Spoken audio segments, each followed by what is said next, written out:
Assalomu alaykum hammaga. Bugun sizlar bilan Melbit dasturidan ro'yxatdan o'tishni ko'rib chiqamiz. Buning uchun bizlarga Melbit dasturi kerak bo'ladi. Agarda siz Melbit dasturini skript qila olmayotgan bo'lsangiz, bizning YouTube kanalimizda silkasida Telegram kanalimiz bor. Telegram kanalimizda Melbit dasturi va AdXP dasturini skript qila olsangiz bo'ladi telefoningizga. Melbit dasturiga kiramiz.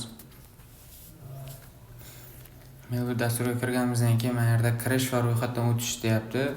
Bu kirish avvalgi eski akkauntingiz bo'lsa shuni tiklash, ro'yxatdan o'tish esa bir boshdan kirayotgan bo'lsangiz ro'yxatdan o'tishni bosamiz. Bizlarga hozir ro'yxatdan o'tamiz. Ro'yxatdan o'tishda qanday bir bosqichda o'tish bor, telefon raqami orqali, email orqali ro'yxatdan o'tish bor. Bizlarga eng oson va tez qulay bo'ladigani bir bosqichda bosamiz. Bu yerga kirganimizda mamlakat deyapti. Qaysi mamlakatda turgan bo'lsangiz, o'sha mamlakatni tanlaysizlar.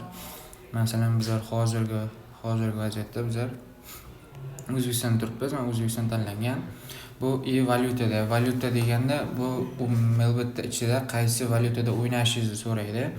Bizlarga qaysi o'zingizga qulay bo'lsa, o'shani tanlaysiz. O'sida AQSh dollarida bor. Keyin poiskga bersangiz, poiskda rubl ham bor. Rublda ham qilsa bo'ladi. Bizlarga o'sida so'mda o'ynaymiz.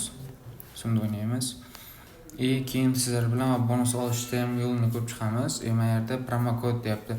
Promokod degan joyiga bizning promokodimiz, bonus beradigan promokodimiz. Katta harf bilan MT 701 promokodi, xuddi shunday MT 701 promokodi bilan ro'yxatdan o'tsangiz, mana yerda birinchi depozitlaringizga o'yinda ishlab bonus beradi. Buni keyin ko'rsatib chiqaman sizlarga yana.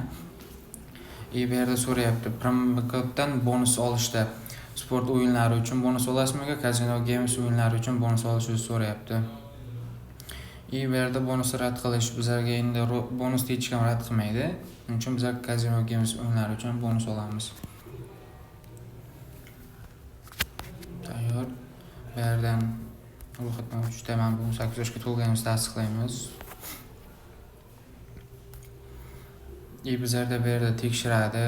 Men ro'yxatdan o'tayotganda bot ro'yxatdan o'tyapti. Men deputat so'rayapti, bot masalangizni tasdiqlang deyapti. Men bizlar tasdiqlaymiz. Tasdiqlandi. Va bizlarga akkaunt ochildi. Akkaunt ochilgandan keyin mana bu login parol degan joyni biz bir marta screenshot qilib qo'yishimiz kerak. Agarda mabodo katta summa yutib qo'ysangiz, sizni tekshirish uchun akkauntlaringizdan bir chiqarib kirgizib ko'radi. O'sha paytda chiqargan paytda mana bu login parol ili yutmasangiz ham akkauntingizdan chiqib ketib qolsangiz ham login parol so'raganda mana shu login bilan parolni yozib akkauntingizga kirishingiz kerak bo'ladi. Bitta screenshot urib olaman.